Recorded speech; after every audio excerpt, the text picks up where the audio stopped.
Hi, welcome to Success Factors. I'm your host, Brenda Siri, and I am joined today by Linda Fisk, a multi-award winning CEO, a two-time Stevie International Business Award winner, two-time TEDx speaker, six-time international best-selling author, U.S. Senator for WBAF, a TV producer, and a podcast host, a keynote speaker, and university professor dedicated to amplifying and extending the success of other high-caliber business leaders. She's the chairwoman of LeadHERship Global, a community of unstoppable women enhancing their leadership blueprint and embracing their power to be the best version of themselves in work and life. I am thrilled to have you here. Thank you so much for being on the show. Brenda, I am so excited to be with you today. Thank you so much for giving me this opportunity. It's going to be so fun. It is going to be so much fun, and I am thrilled to have you here. Thank you. Thank you. Linda, as women who own our own businesses, you are incredibly enlightened by staying connected to facts from the Census Bureau about women entrepreneurs. And I'd love for you to share with our audience some of those pieces that you know that some of us may not know. Yeah, I will tell you that it's fascinating to look at entrepreneurship across the globe, as well as here in the United States. And what we know is that there is about 524 million entrepreneurial businesses worldwide, and about half of those are owned by women. And in fact, women created nearly 1,800 net new businesses every single day last year. So women in the United States particularly are absolutely a driving force of the US economy, and I'm really proud of that. But we also know that women receive only 2% of venture capital funding. So women receive a vastly disproportionate share, a very small share of the VC funding dollars that are available. We also know that overall, with men and women, about 60% of entrepreneurial businesses will fail in the first 5 years. And actually, only 1 in 10 ever truly scale sustainably. So entrepreneurship has a problem. And that's one of the reasons why we were so absolutely determined to change that math, both in LeadHERship Global, that's focused on absolutely amplifying and extending the reach and raising the visibility of women, business owners, business founders, and CurveUp. CurveUp gives access to funding, access to mentorship, coaching, resources, and tools for both men and women in entrepreneurial journeys. That's amazing. It's interesting because I've heard that fact before. I've kind of heard if a business doesn't make it 5 years, it's not going to. So That's it's right. interesting that threshold is there.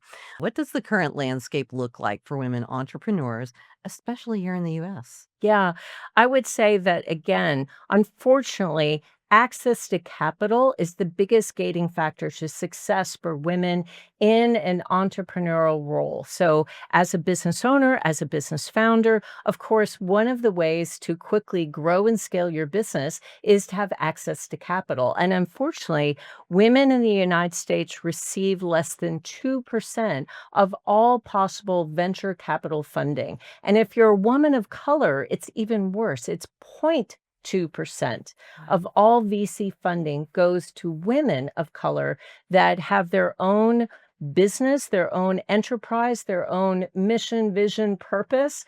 Unfortunately, if you're a woman of color, those odds are stacked up against you.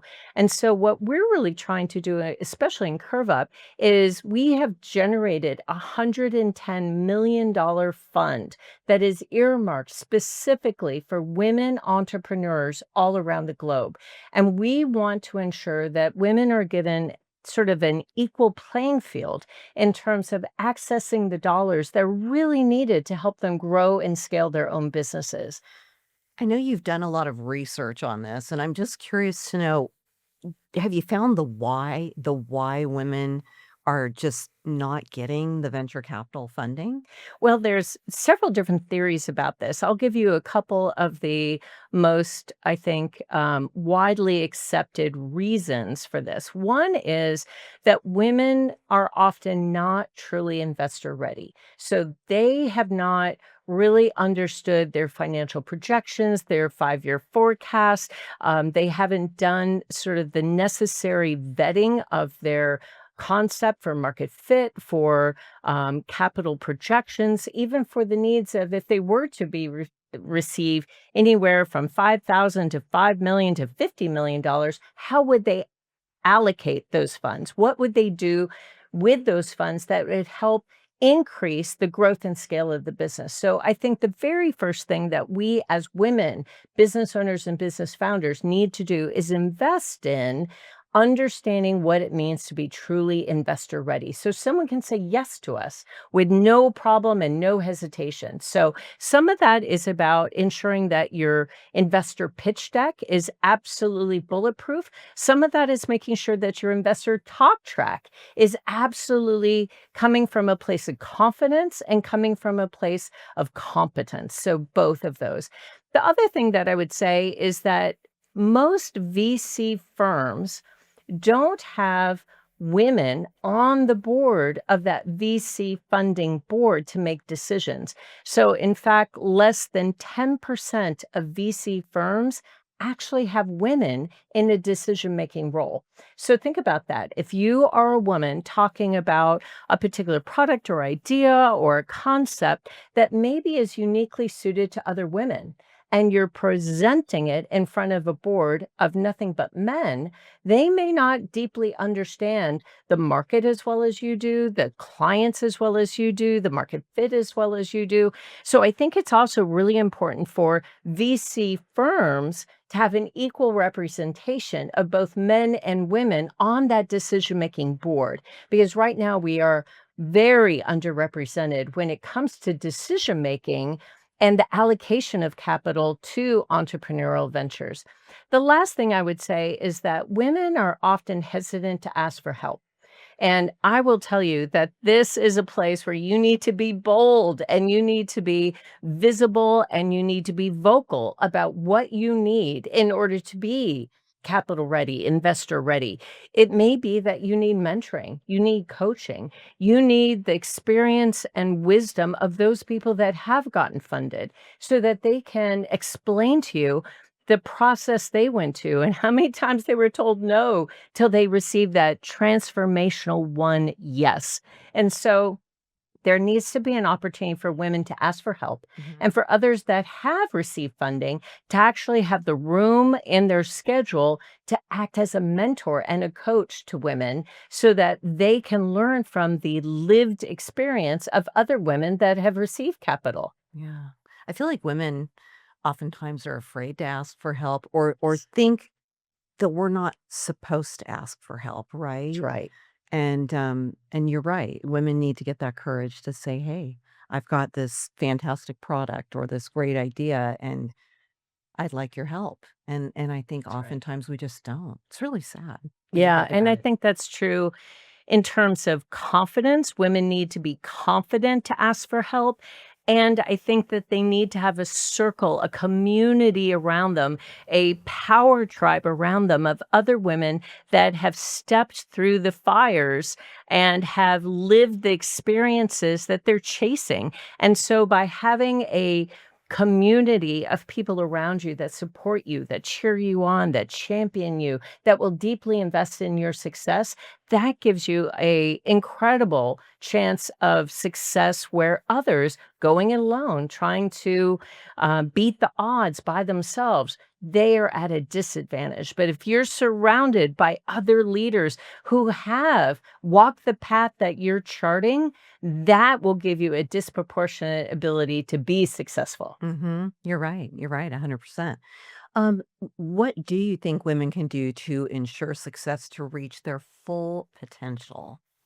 So we absolutely know that access to capital is the biggest gating factor for women to be able to grow and scale businesses sustainably, not just for the first 5 years, but for the entire 10, 15, 20-year arc of a business.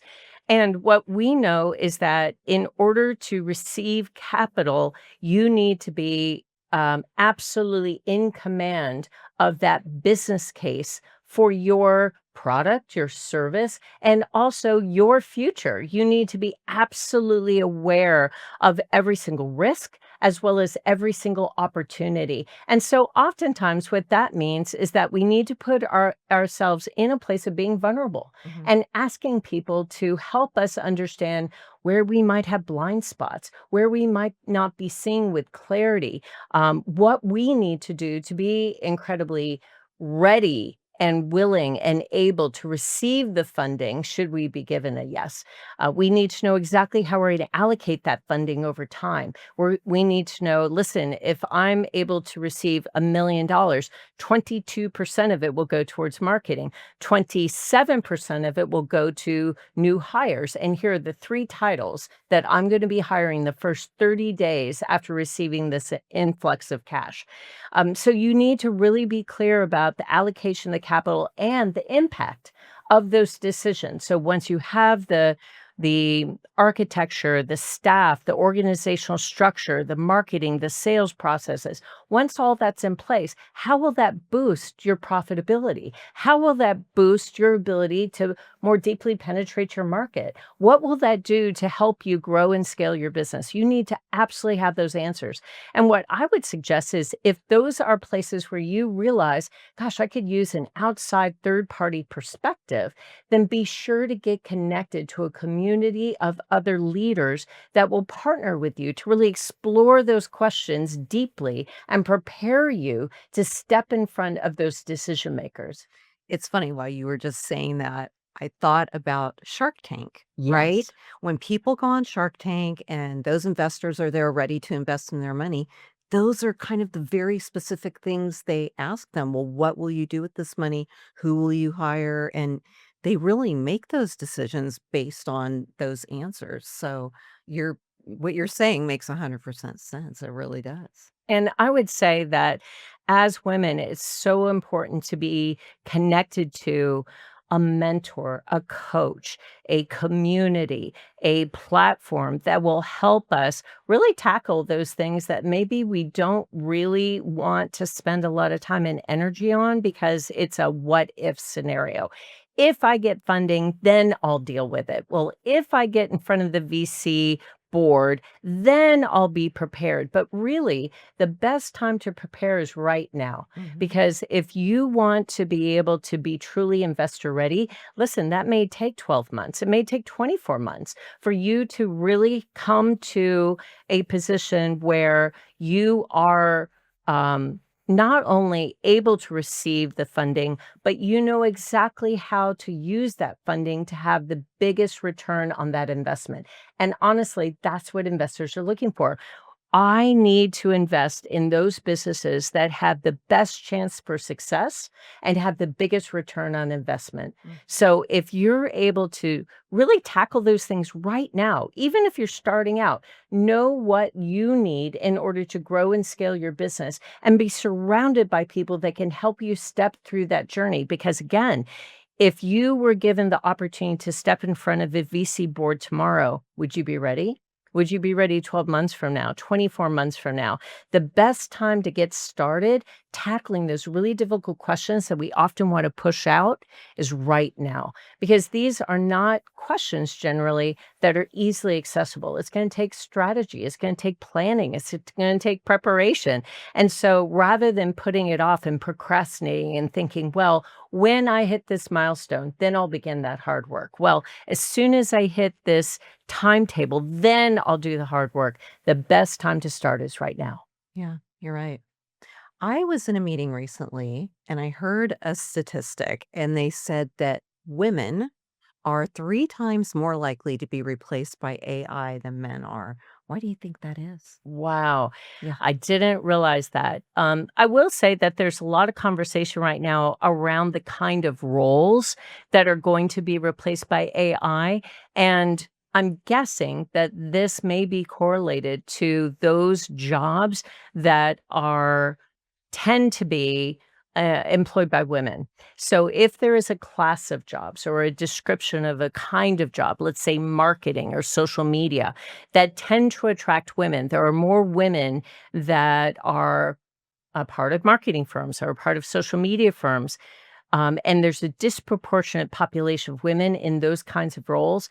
Well, I will say those are also the firms and the roles that are predicted to be most impacted by AI. So I think it has less to do with gender Mhm. and it has more to do with the kinds of roles that women are attracted to and those roles and those industries and those sectors that tend to have a big population of women that are employed in those sectors, those industries, those companies. It could be that those are the companies that are predicted to be displaced by AI. And I know for me, one of the biggest areas that I've heard about that is predicted to be displaced by AI is marketing, is social media, and to some degree, technology. Mhm. So, other technology firms. So, in those cases, I do think that if you're in those industries as a woman in leadership, it's appropriate for you to think about how can I use AI to increase my competitiveness? What can I do to really become smart and capable and competent in leveraging AI so I'm not as replaceable because I know how to use AI within my role, within my organization, such a way that it makes me even more valuable. Right. Absolutely. I know your purpose is to help women succeed. So I want to know what, what was the idea behind founding Leadership Global? And let me say it the right way, LeadHERship Global. Yes. Well, I will tell you that in my experience, I have been in leadership organizations for 10 years prior to LeadHERship Global. I was the CMO for a global leadership organization for many years. And then I was hired as the CEO of another leadership organization. And I held that position for several years. And what I saw in those situations, in both of those leadership roles, was that women only comprise about 5 to 8% of the overall membership. Mhm. And when I really dug into that to understand why are we not attracting women? Why are women not being retained in these membership organizations? What I heard over and over again is that women didn't feel that they were on an equal playing field to the men that were a part of that organization. Mhm. The women felt often demeaned, dismissed. They felt as though their perspective was being disregarded. They felt as though their achievements and accomplishments, which were stunning, were often dismissed by the men. Mm. So they often felt as though they were relegated to sort of an executive assistant role, even in those membership organizations. They were asked to take the notes. They were asked to order lunch. They were asked to find the hotel for the meeting place. And the women that I spoke to said, I want to be part of a community where I am honored, where I am seen as worthy, where I am valued. And I do know, looking at women's roles globally, that women face socioeconomic, political, and cultural obstacles that men typically do not. So, the real impetus to create LeadHERship Global was to give women a safe haven where they can ask questions, they can explore concepts, they can learn, they can grow, they can access mentorship and coaching, they can access media opportunities and speaking opportunities, they can be visible and seen and heard in a way that honors who they are and the journey that they're on and the purpose that they've created for their life. And I feel like my legacy will be absolutely the success of the women that have been a part of LeadHERship Global and grown through that process. They're part of a leadership board or a trust forum. They've gone to our masterminds, our workshops. They've been a part of the discussions and the resources and the tools and the media opportunities that we provide. And they have been able to recognize their own value, and they've been able to step into their purpose with more passion, maybe with a dash more boldness, with a little bit more conviction than they had before. It's amazing. You know, I had the privilege and honor of being one of the collaborative authors on Yes. LeadHERship Unveiled, and it was quite interesting because you set up opportunities for us to go be on podcasts to talk about the book. And at first, when I agreed to do it, I thought, I don't know how 20 different successful women can write one chapter in a book and how it'll flow, and it flowed so well. But what was probably the one thing that really stuck with me about that journey was I went with 2 other women who, I was familiar with who they were, because of meetings that we held throughout the process. Right. But I didn't know them. One is in another country and one is in a different state, and the 3 of us just happened to be selected to be on this podcast. And we each started talking about our chapters and what we learned, was discovered in that process is that each one of us comes from a background where in some way we were neglected, verbally abused, mistreated by one or both of our parents. Mm. And it was shocking to us. We all kind of went, wow, we didn't know it going into the podcast, and there was some irony in it, but also, I think that what we all felt was like, but we rose above it, That's and right. we've become successful women today. And I think that part of what I love about LeadHERship Global is that it's not just that you're getting to meet these dynamic, amazing women, but that you're getting to network with people who maybe, came from a difficult background as well. So it brings a whole different level of mentoring, coaching, networking, camaraderie than I ever expected, which I love about it as well. Oh, that's so beautiful, Brenda. You're right. What connects us most is our human experience. Mhm. And, we have women in Kuala Lumpur, Malaysia, and Kenya, Africa, and Mumbai, India. We have women in Melbourne, Australia. I mean, really all over the world. And yet, I think we have more in common than we do in terms of differences because women share the same passions, the same experiences. We often face the same kind of socioeconomic hurdles, the same sort of cultural battles, the same sort of roadblocks and obstacles, regardless of where we are in the world. And so sharing the human experience of what we've walked through, whether it's personal or professional, and knowing that other people are holding space for us to describe that experience and it resonates with the rest of the people in that room. They all know exactly what you're talking about. That is so unifying and it's so uplifting and encouraging to know I'm not alone. Right.